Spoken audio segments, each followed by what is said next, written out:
ഇത് അത്തിക്കയം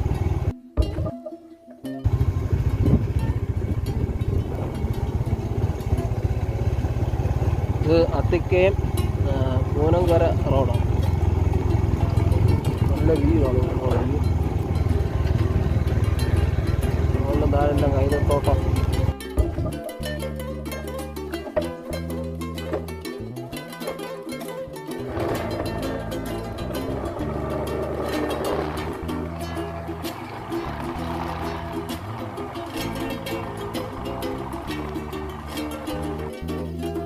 മനോഹരമായ ഒരു സ്ഥലം കാണിക്കാം.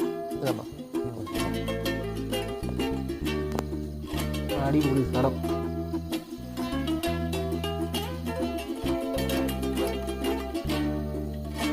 ക്യാമറയ്ക്ക് ഫ്ലാറ്റിൻ്റെ ഒരു വ്യത്യാസം